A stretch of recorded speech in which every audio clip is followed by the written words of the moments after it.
Good afternoon, and welcome to the Wednesday afternoon conference call with Trusts Unlimited. This is Jim George speaking. I'm the non-attorney spokesman and facilitator for Trusts Unlimited, and I'd like to thank all of you for taking the time to listen to this call. Today is September 17th. There's a lot going on, and as a matter of fact, there's a lot going on in the world and in this country.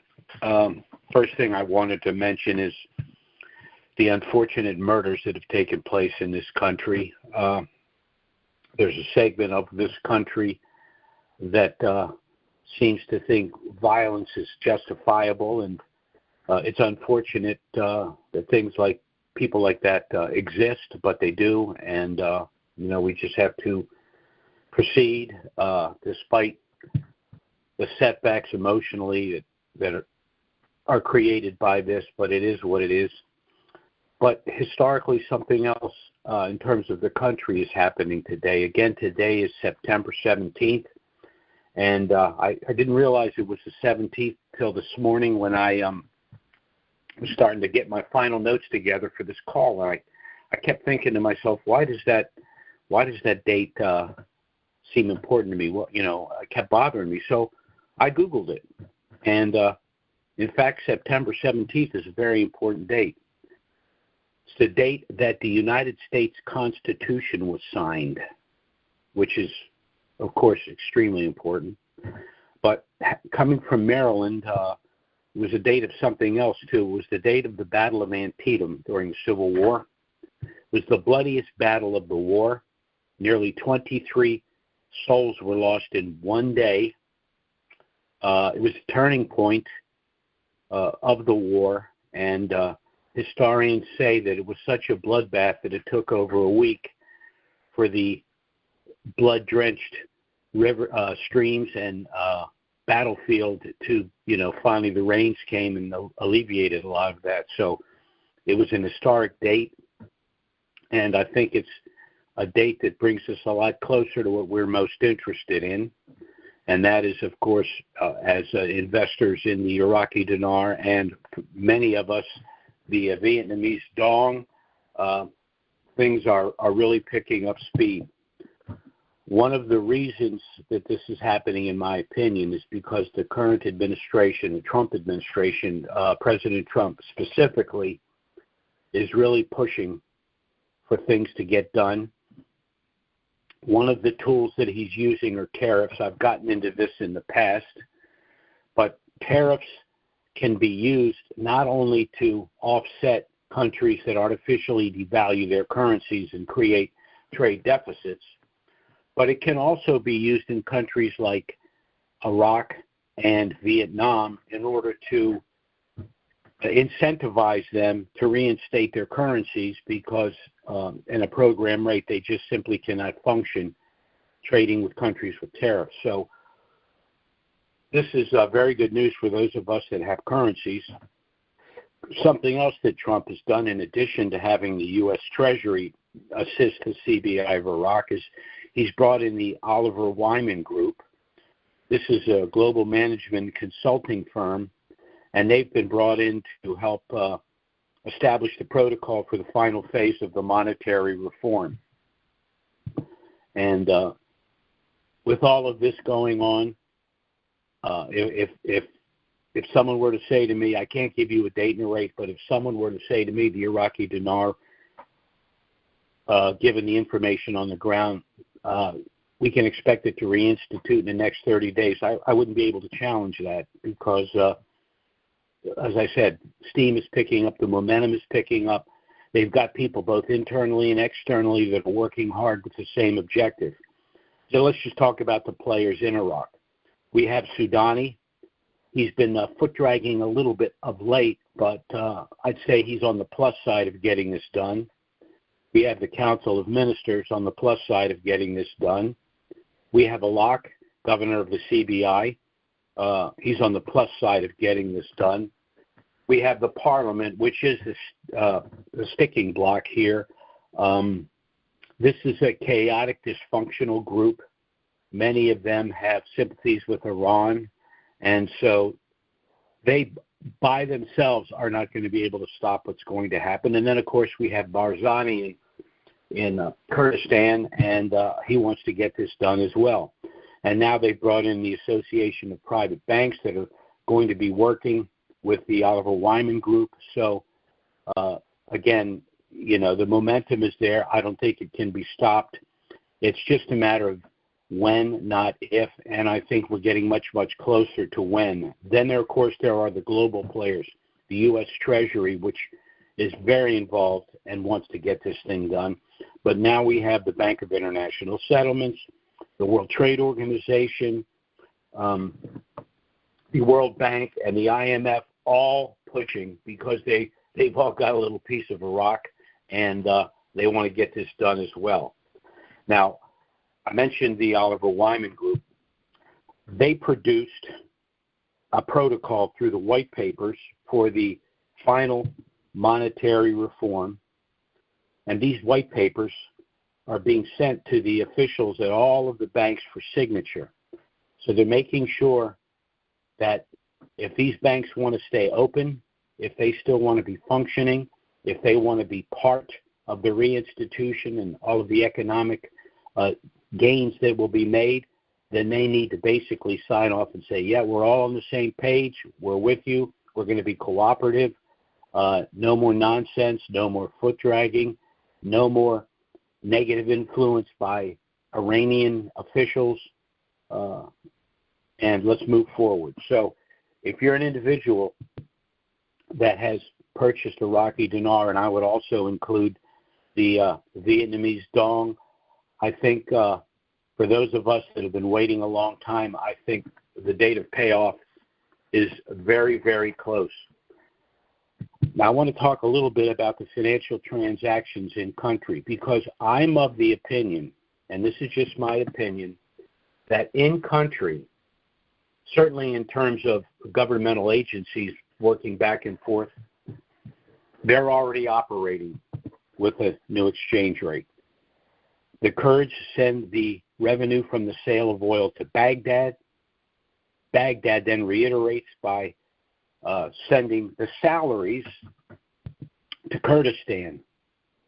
But this month, according to information in country, the monies being transferred are not being transferred in billions, but in fact are being transferred in not in trillions, but are being transferred in billions. So this obviously means when you go from a trillion to a billion, the 3 zeros disappeared. So that means in terms of their internal in-country transactions, they would be dealing with the new exchange rate. If they're dealing with the new exchange rate in country, how much longer can they function without their currency on the Forex? Because they still have international agreements to rebuild their infrastructure. Countries are coming in that want to invest in Iraq, and they can't have an internal new exchange rate and then function externally at 1310. So it seems to me that this thing's already done, and we'll be a participant in this once the dinar hits the Forex. My just concluding remark here, and this is quick because I've looked through everything, and I could sit here for 2 hours, and you don't want to hear all of that. But Sudani controls the flow of oil. SOMO, the State Organization for Marketing Oil, has basically transitioned to a free open market system. We've been told that we need security and stability in Iraq in order for there to be a new exchange rate. I think that scenario has been flipped. I think given everything that's been done, we need the new exchange rate in order to consummate and complete the process of security and stability. So as far as I'm concerned, this is all very, very good news. I see nothing on the horizon at this point, certainly nothing that can stop it. Now, those of us that have been involved know that it's been a 2 steps forward, 1 step back. So I guess there's always a possibility that someone in country, for some reason, is going to try to gum up the works. I just don't see how that's possible, because all of the players, all of the relevant players are on the same page. The only outlier in the entire thing is Parliament, and they're just not in a position to stop anything, in my opinion. So this is all very, very good news, and God willing, we'll all be in the banks in the very near future. I want to talk very briefly about the trust that we established. The benefits of this trust are only available to individuals who have established such a trust, but there's one other kicker, and it's this. If you are able to establish this trust and assign your currencies on paper to the trust before the currencies revalue, you and your wealth are officially permanently off the grid, which means you're impenetrable from a financial standpoint. So by establishing our trust, you'll preserve your privacy and your anonymity. You operate with a Social Security number. Your trust operates with an EIN number. You've transferred the currencies to the trust before they reinstituted and revalued. So all of that wealth is in trust and protected for your benefit, not owned by you, direct title.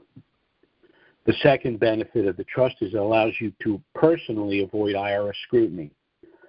You are the beneficiary of the trust, but all of the business activities occur within the trust. There are also certain cap gain exclusions available through the trust that are not going to be available through other entities, and that includes privacy and anonymity. LLCs don't provide it. Sub-S corporations don't provide it. Limited family partnerships don't provide it. Single trusts don't provide it. Revocable trusts don't provide it. The only way to have this privacy, this anonymity, and certain cap gain exclusions is through the establishment of a package of irrevocable trusts. Then there's the issue of pre-RV gifting. Many individuals gift currencies to family and friends to help them, but the gifts are either limited in amount or limited to the individuals that they're gifting because they're concerned that those individuals, for whatever reason, are not going to be able to responsibly manage the money. Well, we found a way around that. We created a special gift subtrust within our package.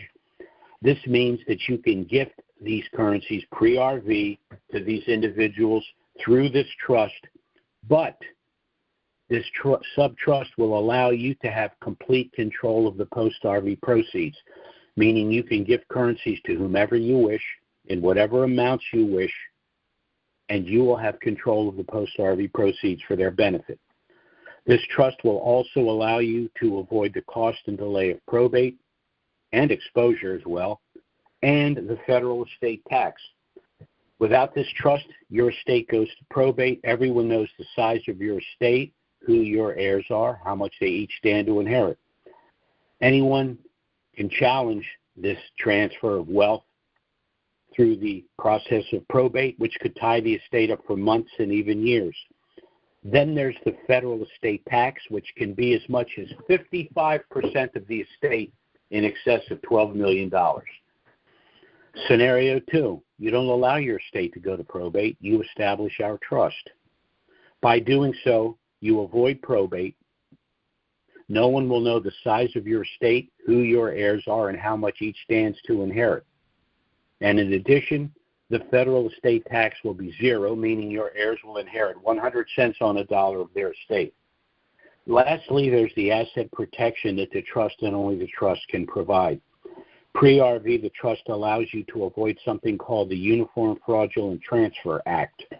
Post-RV, the trust minimizes the potential for any litigation through something called liability stop-loss. Now, let me review these. Pre-RV, as again I said, this trust will allow you to avoid the Uniform Fraudulent Transfer Act. What this means is you have, for example, 10 million dinar. You purchased for $10,000. You assign the currencies to the trust. They subsequently revalue, and I'll be conservative for $1. You now have 10 million in trust. Can you be sued for 10 million? No. Why not? Because the currencies were only worth 10,000 when you transferred them out of trust. Now, if someone thinks they can pursue it beyond that, because this is a Wyoming trust, meaning that it operates under the laws of Wyoming, someone that wants to sue you has to go to Wyoming, has to hire a Wyoming attorney, has to post a Wyoming bond, and then still has to win a litigation in Wyoming, which can take years. So the odds of that happening are slim and none. Post RV, again, there's a benefit I like to refer to as limited liability stop loss. This protects you from future bad acts. This protection is accomplished through a legal strategy called segregation of assets. This is why we have a package of trusts. So again, let's use the same example. You purchased 10 million dinar for $10,000. You assign them to our trust. They subsequently revalue, and let's use a more reasonable number. Let's say for $3. So now you have 30 million in trust. You decide to make some purchases. You purchase a larger primary residence, a couple of new cars, a boat, rental properties, etc. But as you purchase these items, you place each of them in their own separate sub-trust to be managed by a master trust, the initial trust you set up pre-RV. Well, how does that protect you from litigation post-RV? Very simply, if a rental property or one of your vehicles, for example, gets involved in litigation, it's only that one asset that would be involved in the litigation, because all of your other assets are in separate sub-trusts, which under the law are separate legal entities not involved in the litigation, so the plaintiff would have no standing to pursue those separate entities. This is how the trust package works.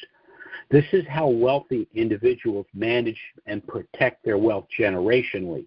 But you have one advantage beyond that, and it is that you have an asset that you anticipate is going to increase substantially in wealth and make you a wealthy person.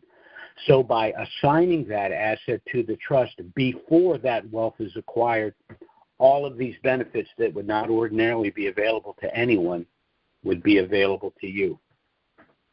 Now, our trust package is initially a package of 10 trusts, which can consist of one master trust that will hold assigned currencies pre-RV and financial assets like bank and investment accounts post-RV, one optional gift sub-trust if you wish to give currencies to family and friends and control the post-RV proceeds, and 8 additional sub-trusts to hold financial assets like homes, cars, boats, etc. This was the simplification of a rather sophisticated trust package that we've utilized in the past for our more affluent clients, a package that had an initial cost of anywhere from $6,000 to $10,000. But by mass marketing the trust to denarians, we've reduced the cost to $2,500.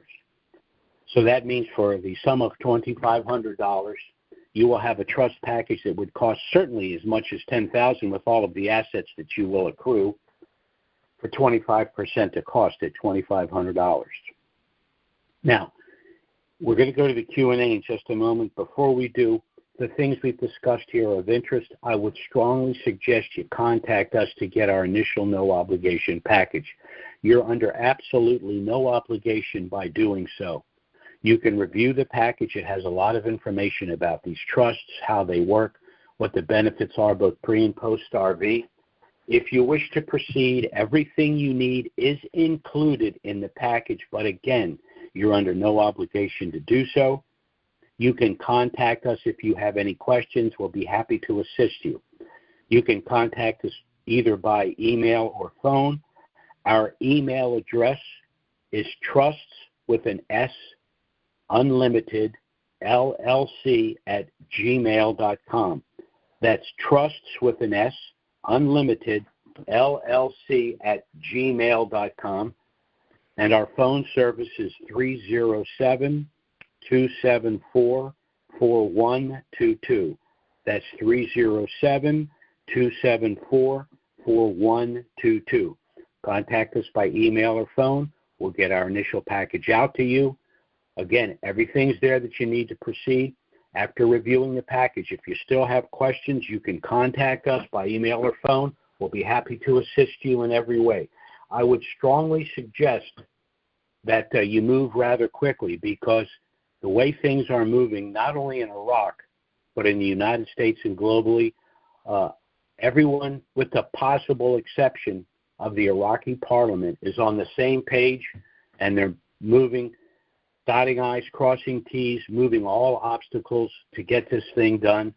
And we all want to be a part of that, not only in terms of going to the bank and doing our exchange, but being in a situation of protecting that wealth for ourselves and our family. For individuals that have not acquired this amount of wealth, it's not just the management of that wealth that you're going to have to acquaint yourself with. It's the protection of that wealth. And you're in an unusual position because knowing that you're about to have a windfall day at the bank, you have the opportunity to protect it, to get it off the grid in such a way that it's basically impenetrable. So, again, I hope you will contact us to get our initial package, and I will personally help you out in every way that I can. Well, I'm going to go to the Q&A here for some questions. And while I'm waiting for any potential questions, I just want to give you our contact information again. Our email address is trusts with an S, unlimited LLC at gmail.com. And our phone service is 307-274-4122. Okay, we have a few people in the queue here. Our first caller is area code 843. That's 843. Go ahead. Hello, Jim. Yes. This is Larry Young in Myrtle Beach, South Carolina. Yes, sir. How can I help you? I've given some dinar away to certain people, like $25,000 dinar notes. Would the people have any problem going to the bank with that and turning that into dollars? No, other than the fact that if you have given them the currency, what they really need is a copy of a gift letter from you and a copy of the purchase order. So, because the bank's going to want to know, where did you acquire these dinar? So, those are the two documents I would give them. Okay. So they would go into the bank and say, I've got $25,000 dinar note. It was given to me by such and such. Here's a copy of the gift letter. He also gave me a copy of the purchase order. He purchased $1 million dinar, and this $25,000 is part of that $1 million purchase. I don't think any bank's going to have a problem if you produce that documentation.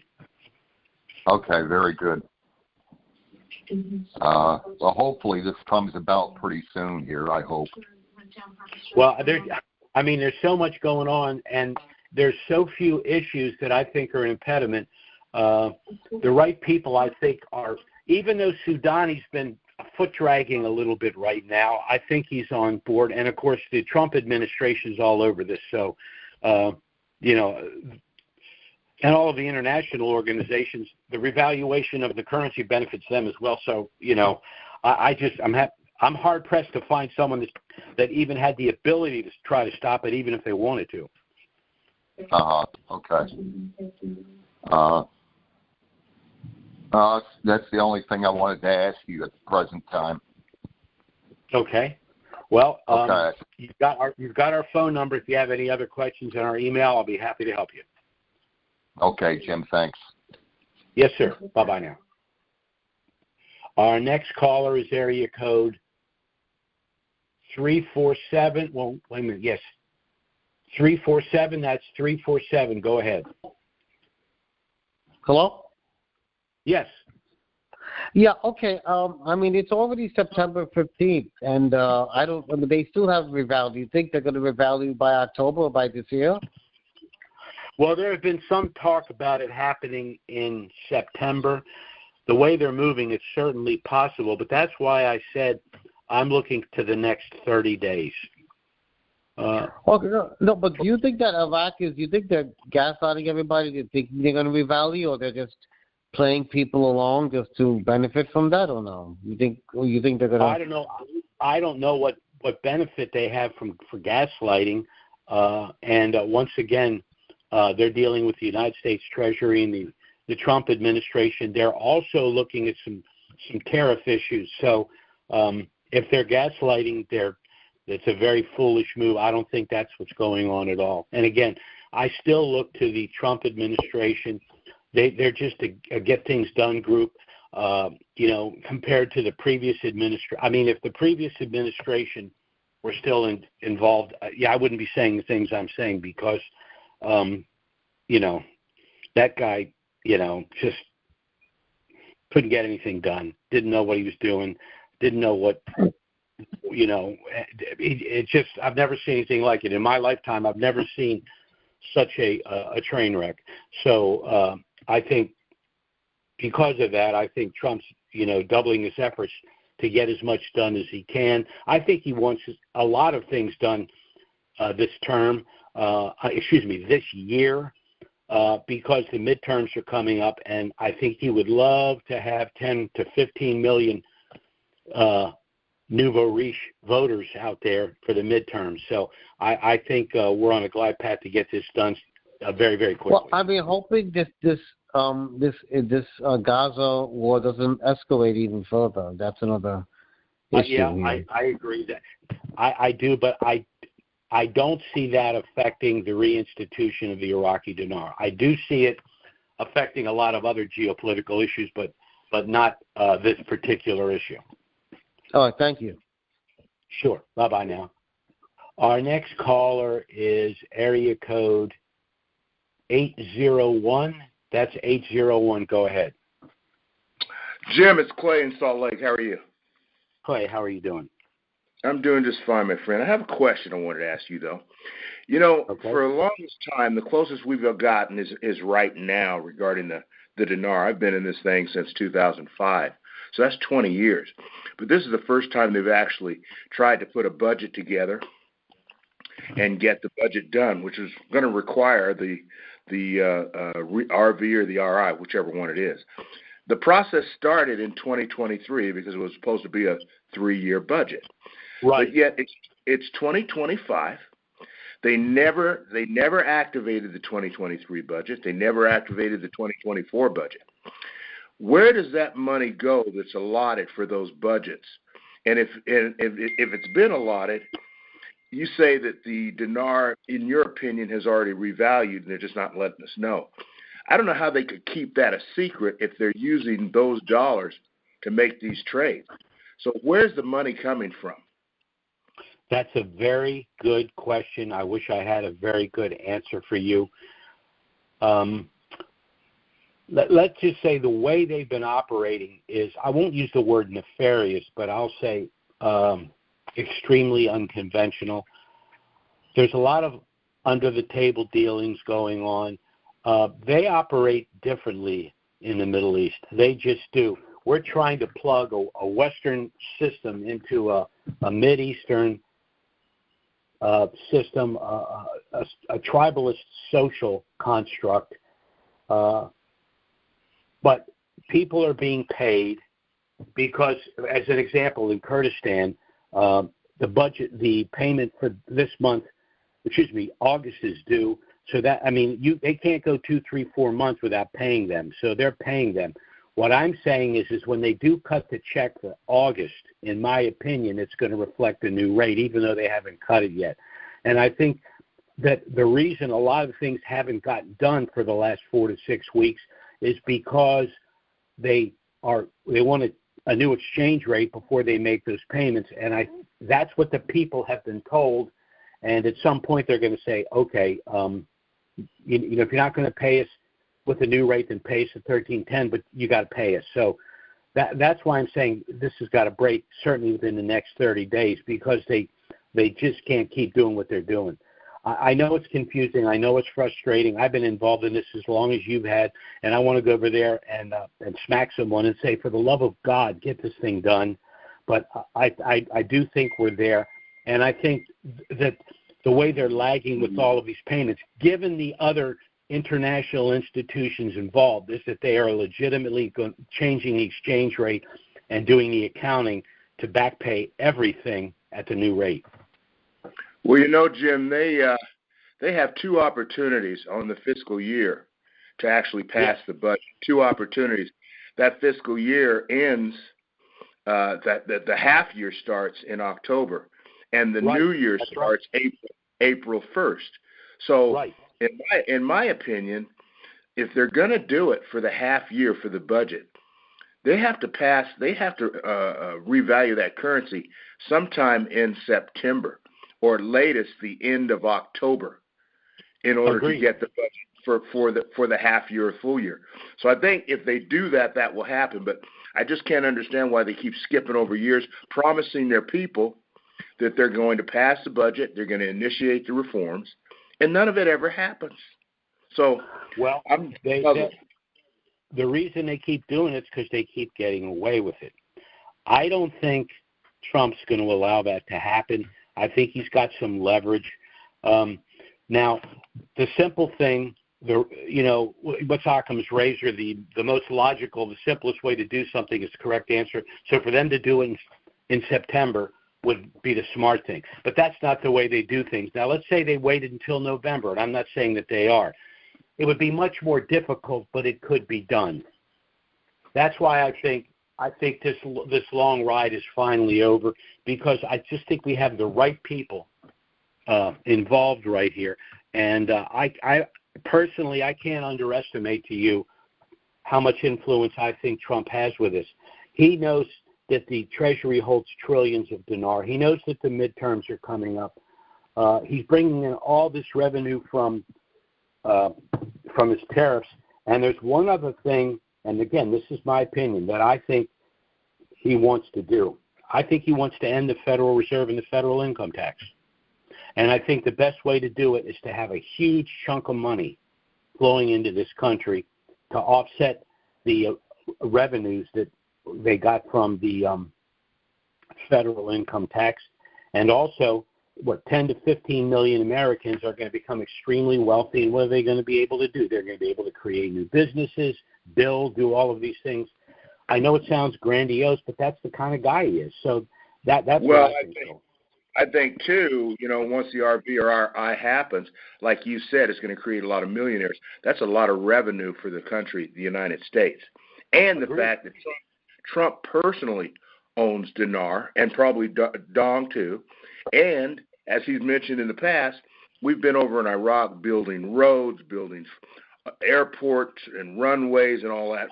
And Trump's on this kick where everybody needs to pay us for the things that we've done. It's not just a giveaway. We're holding 35 billion of their dinar right now. The number I heard was 4 trillion. So let's say he had 4 trillion, and the dinar came back even at $3 probably. I think personally myself, I think it's going to be north of $4. But if it hit $4, that wipes out like 40% of our deficit right there. Right. Well, this is the last. Go ahead. I'm done. Go ahead. So this is the last question I have. With the number of millionaires the dinar is going to create, and the number of holders, not just in the United States, but also in different foreign countries, I would assume that we have more dinar on the outside than they have in the country of Iraq. So when we go to the bank to cash that out, who absorbs that hit? Is it does the Iraqis have to pay the cost of our revaluation at 3-to-1, 4-to-1, whatever it is? How does that work? Okay, this is how I think it's going to work. Let's say that the bank collects $1 billion Iraqi dinar, and they pay us $3. So that's $3 billion that they have to pay out. Well, it's going to be somewhat inflationary for the United States because the money supply will increase substantially with the exchange of the currency. When people buy the currency worth next to nothing and they pay very little for it, it doesn't really affect the money supply, therefore it doesn't really affect the rate of inflation. But when we go to the bank to exchange those dinar, that we paid $1,000 for a million, and we go in and 10 to 15 million Americans go in there and they come out with 25, 30, 40, $50 million, that increases our money supply, which also increases inflation. The issue then becomes, what does the United States do with all of the dinar that we now possess? Do we keep it as one of our reserve currencies? Do we take it to Iraq, all of it or some of it, and get extremely good deals for the purchase of oil or the purchase of right of first refusal for contracts to rebuild the country? Those are the kinds of things that the Treasury Department and the Trump administration are probably working on right now. But if you have a net worth of $1 million and then after the revaluation you have a net worth of $25 million, inflation isn't really going to harm you. Who it's going to harm are the people that don't have the currency. So it's not just a matter of the fact that they didn't take advantage of the this possibility to enrich themselves, but they get it on the back end with inflation ticking up. However, one of the ways to deal with inflation is to increase production, which can offset inflation, and that's probably on the table too with the Trump administration as well. So I just think we're in good hands with this administration, and if you happen to have dinar, and I would say dong, before the end of this year, you're probably going to be in real good shape personally. Okay. All right, Jim, I appreciate your answer, sir. Have a good day. You too. Take care. Bye-bye now. Okay, our next caller is area code 720. That's 720. Go ahead. Jim, this is Julie Castle in Colorado. Two questions. Sure. Number one, in your experience with the Kuwait dinar, when we exchange, is this the bank charge it? Do they charge a percentage or a flat fee, or how do they do that? As I recall, it was a percentage based on the amount of currency that you had. And as it was also treated as ordinary income. Okay, so, what kind of a window do you think is equitable, and what is excessive in your experience? Well, anything over 2% to me would be excessive. And if you have, if someone walks in there with 50 million dinar, I mean, they should. That's one of the things you can negotiate when you're in there. I mean, you can say, look, bank across the street, 1.5%. Why should I pay you 2%? I'm talking to a couple of banks, and this, it's not any different than buying a car. The best deal is where you go. Yeah, I just wanted some idea of what to look for. Okay, good. He who has the gold makes the rules. You have the gold. I'm the rich one. Okay. Second question. Oh boy, let me think. I lost my train of thought. When we exchange, we're exchanging for Federal Reserve notes. How long do we hang on to that and try and convert it into something real?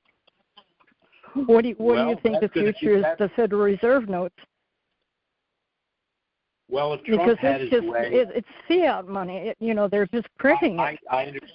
Well, that's one of the reasons why we get so much of it. But I know what you're saying. Well, what you need to do is transition to tangible assets to the extent that you can, because that's real.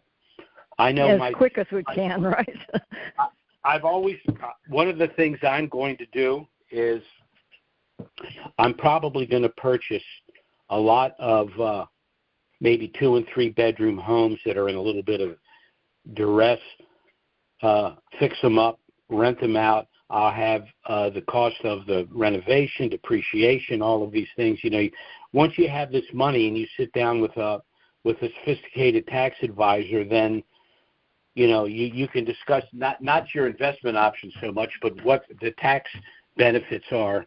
You purchase real estate, you've got tax deferral, you have the improvement of the property, you have deductions. If it's commercial property, then you have the depreciation of the property. So that's why I'd like to. I have clients, not a lot of clients, but of the ones that are the most wealthy, they like to purchase rental properties.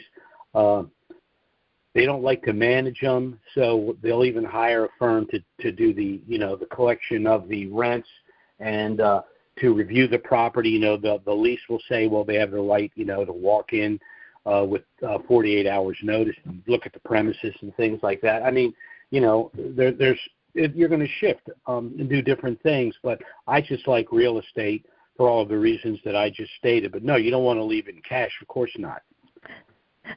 Don't sit on the paper money, right? Okay, no, thank you so much. All right, you take care. Thanks for all you do, Jim. Take care. Thank you very much. You too. Bye. Bye-bye now. Our next caller is area code, let's see, who's left here? Okay, 615. That's 615. Go ahead. Hi, Jim. Good afternoon. Afternoon. This is Bill. This is Bill from Nashville. Yes, sir. Just for the last lady that just called, having been a former banker and a bank examiner, they want your deposit. So I wouldn't be paying any fees if I've got any pile of this stuff to trade in. But that's a matter of negotiation, as you pointed out. Yeah, There's that's good to know, because it never occurred to me to go into the bank and say, I'm not paying anything to do this exchange. Now, then they'll try to slip me a deposit slip with a 21-day hold on the money or something. You just have to be a little careful. I don't mind paying a fee, but I'm just not going to pay them some exorbitant, ridiculous amount for hitting a couple of keystrokes.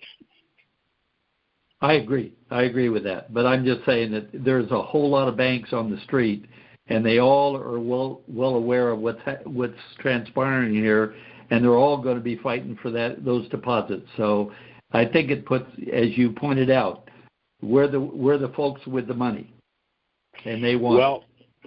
Right. Well, one of the things I've said it on past calls. One of the things I'm going to do, if I woke up this morning and the dinar was on the Forex, I would call the attorneys and say, stop whatever you're doing. Listen, the dinar's hit the Forex. We're going to call these banks right now. We're going to tell them approximately how many clients we have. Tell them that we have just a gargantuan amount of dinar. We want their absolute rock bottom best deal if our guy walks in off the street, and we want it now. And some of the banks may be thrilled with that and help us out. Some of them may just laugh and hang up. And half of our clients are probably going to run to the bank with their hair on fire to do the exchange. The thing that is going to limit all of us is the timing of this, because once the dinar hits the Forex, the issue then becomes when taxes are due. If it hits the Forex,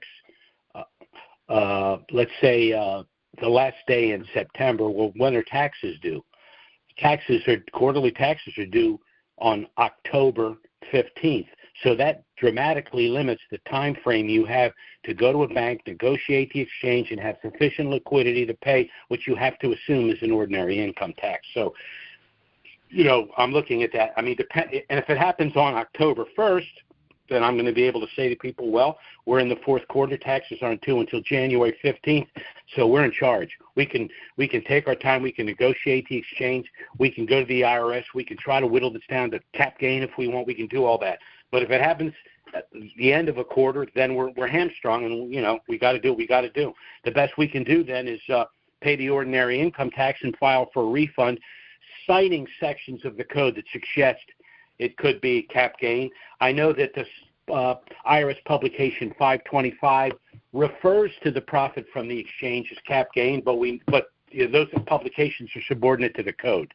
So, we'll just have to do what we have to do based on the timing of the, when it hits the Forex. Yeah, you're right. If it does happen at the end of September, then that's as you pointed out to folks before, that's a real good argument for them not putting a hold on your funds. I get people. Yep. I'm sorry. Go ahead. Go ahead. I was going to say I get people say, Jim, I'm praying it happens before the end of September, and I'm going, no, don't say that. If it's going to happen late September, wait a week, and then you're in control. Yeah, that's right. The rules change then. Yeah. Yeah. We seem to come up against this at the end of every quarter. Now, let me say, this is exactly someone like Donald Trump would say, nah, we're not, don't hit the Forex. We know. Wait till next week. Well, why, sir? Why? Because it's in October. Okay, taxes wouldn't be due until January. He's just the kind of guy that would do that. So yeah. So let's hope. Yeah. Last comment. The gentleman that just spoke ahead of the lady, I thought he raised some really, really good questions that I'm not sure a lot of us have even had occurred to us. But one thing that, and your responses to it were excellent. One thing I might want to add to it is kind of a practical political reason why this might happen. Sidani wants to get reelected. Yep. Yeah, he's got to pull this happen before 11. He's got to pull the 11th. trigger. He's been doing this tap dance for years. He's got to pull the trigger and stop screwing around. Yeah. Have a great. Thanks for your call. Yes, sir. Thanks for your efforts. Well, you were going to say something else? Well, I was just going to ask if you've already made the gifting and you've already set up everything, but you want to establish trusts for some of those family members. Are you guys still going to be offering the trust, and is it going to be available at these? Oh, we're going to be talking about all kinds of special needs trusts, charitable remainder trusts. We'll be discussing all of that. People who want to transfer money into these vehicles right away. So we'll be discussing all of that. The first thing is to get everyone to the bank to do their exchange with the idea that there's still estate planning work that they need to do. Are we going to be talking about these discounted prices that you've offered to denarians, or will it revert? That's not my call. Okay, so got it. I'm not sure about that, but I don't know.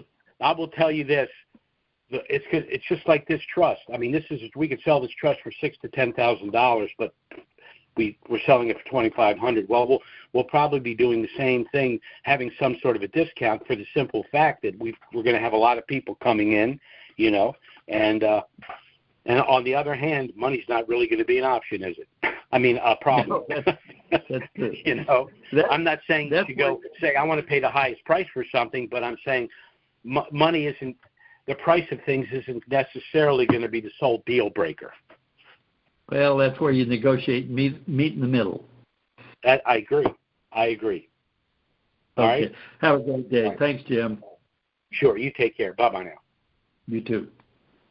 Okay, our next caller is, good grief, let's see, what do we got here? Area code 209, that's 209, go ahead. Hi, good morning, Jim. This is Sheila in Oklahoma. Well, I guess Sheila. Afternoon for you. Yes. Hey, I had a question. Go ahead. I would say you're the good information lady. I am. I know you are. In the past, you have mentioned a form that you said that you would send in if and when the time comes for taxes. You said that there was a form that you were going to send in, basically asking the IRS to prove that you owe the taxes.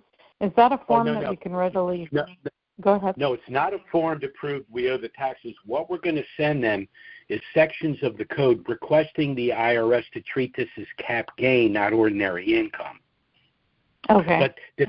But depending on the time, in other words, if this thing were to happen on the 1st of October, taxes wouldn't be due until January. So we go to the IRS with this information and asking them to consider this as cap gain or why they should. Let's assume it's a situation where this thing happened at the end of September. Well, you have to pay the tax, whatever they say it is, because it's a 100% penalty if you don't pay it. So we would then go in and say we're requesting refunds for our clients for the same reason. So we'll put that letter together, whether it's a request for clarification of the tax or a request for a refund, depending upon whether we're sending the letter pre or post tax. Okay, makes sense. Well, we're going to do that. We're going to do that. It may not fly, but that's why I said absolutely pay the ordinary income tax. Don't not pay it on the theory that you think it should be cap gain, because if the IRS says no, then you're wiped out. So right. Just pay. And then if Donald Trump pulls, until they give us something that says it's cap gain, pay the ordinary income tax, period. Right. And then there are people out there saying that, there is no tax. There are people I've heard that. telling, yeah. Go to Section 988 E2 of the Internal Revenue Code says, if the profit that you would realize from the exchange exceeds $200, you must pay the tax. I mean, it's crystal clear.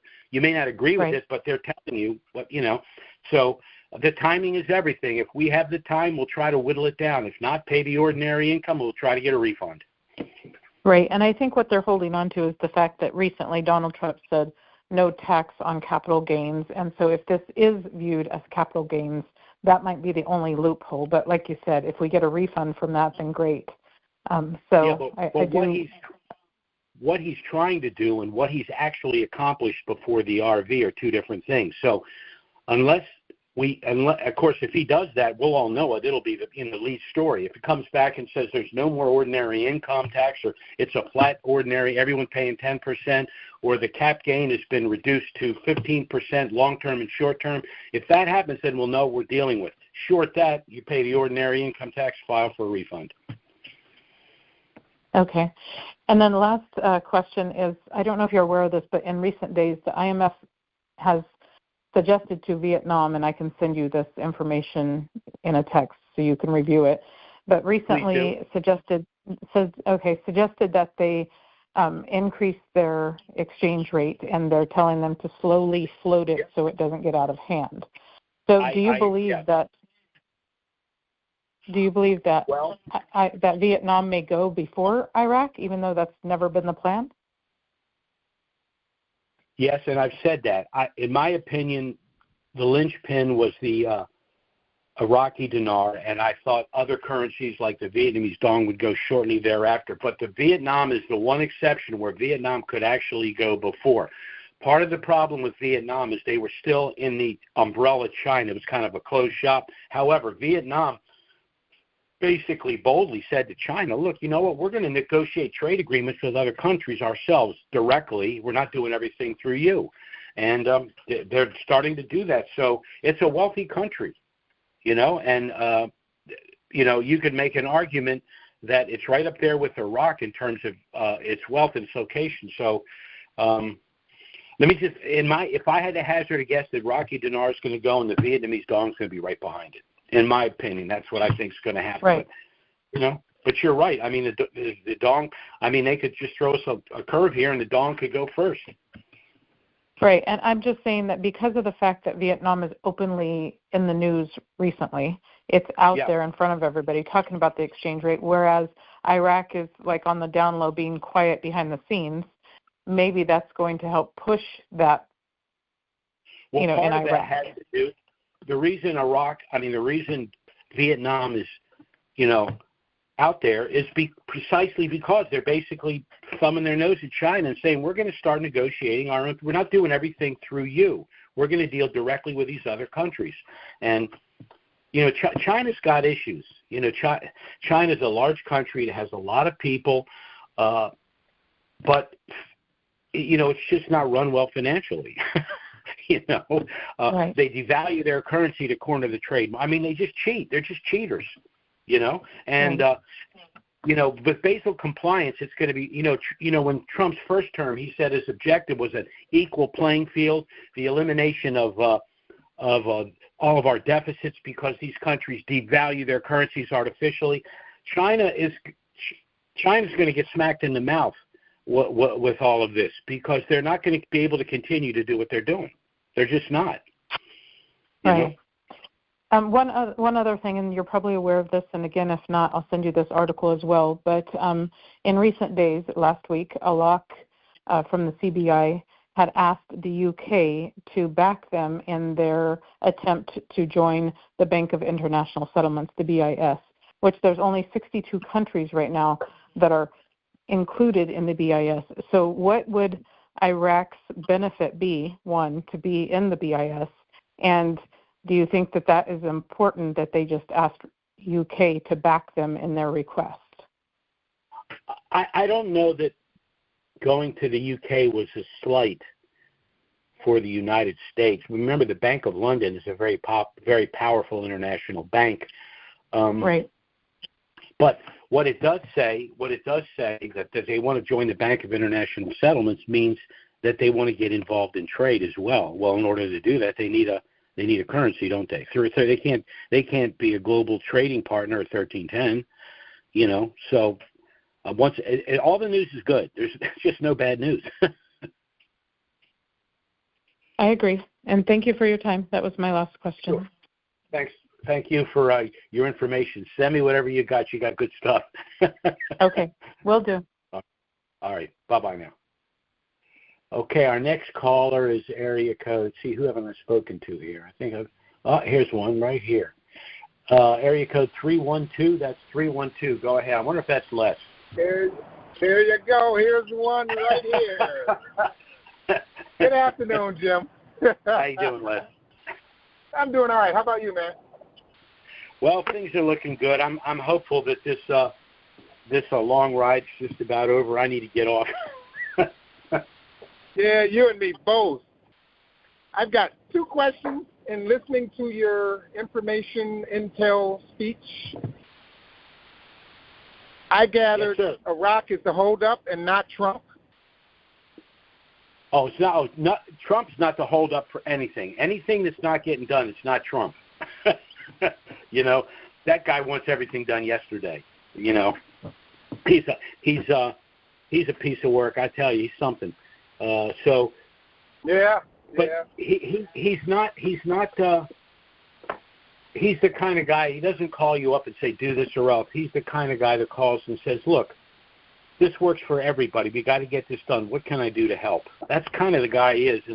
And I mean, when he has to, he can get tough. But when I see when he interacts with other people, there's a personal touch there that I don't think people realize. So I just think let me put it to you this way. If Joe Biden were president, we wouldn't be having any of these discussions, because nothing would be getting done. Right.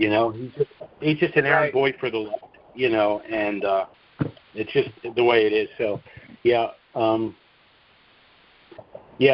just think we're good. I kind of put the dong on the back burner for a while. I said, you know what, China's screwing with them. I don't know what they're going to do. But then when they broke out and started negotiating their own trades, and then Trump gets reelected, and then if Iraq, I just don't see how Vietnam can't pop. I just don't see how it's not going to happen. And China, in a backhanded way, should want it too, because if China exerts any influence over that country, I would think they would want them to do well, even if that meant that they had to necessarily do deals outside of the Chinese umbrella. But China does business with everybody. Why can't Vietnam? Right. Okay. So, second and last question. Indonesian rupiah. Is it still on the stove? I haven't heard any talk about the new rate, their rate, or expected rate, or anything about the currency or country all this year. Nothing. I have a rupiah. I think that it's kind of on the back burner, but I think once the dinar, the Iraqi dinar goes, remember, we've gone through these phases of Basel compliance, and a number of countries for a lot of different reasons. Some of it's economic, some of it's internal political issues, some of it's other countries that are involved, like the way Iran was unnecessarily involved in Iraq. A lot of these things are breaking out. So I think a lot of countries are, if they're going to have international trade, they're going to have an international currency or a currency that reflects, an accurate rate. And the rupiah I have rupiah. And I think when the logjam breaks, I think a lot of these – now, that doesn't mean that it's going to hit a number that you and I think is legit. It might be a very, very small number. But when you pay, a penny for something and the next day it's worth 25 cents, you may want it to be worth more. But look what you made. Look the profits you made on it. So, and, of course, if you have a lot of Iraqi dinar, you really don't care. Right. All right. But yeah, the Indonesian rupiah to me is on a short list of countries that we're going to see a change in substantial change in the exchange rate. Okie dokie. Thank you much. Say hi to the professor. Thanks for taking my call. Enjoy the rest of your day, bro. Take care, Les. Have a great week. Bye-bye now. All right. Bye-bye. Well, Les was our last caller for this afternoon. Again, thanks so much for listening to our call. Of course, our call next Wednesday, same time, same place, Wednesday, noon Eastern, 9 a.m. Pacific. Certainly, if something of a dramatic nature were to happen between now and then, we'll try to get it out an emergency email and schedule an emergency conference call. But failing that, we'll be back next Wednesday, noon Eastern, 9 a.m. Pacific. If you're interested in getting our trust package, if for no other reason than just review it, contact us by email, trusts with an S, unlimited LLC @gmail.com, or our phone service, 307-274-4122. We'll get that package right out to you. Thanks so much for listening. Have a great week. Look forward to speaking with you next week. God bless.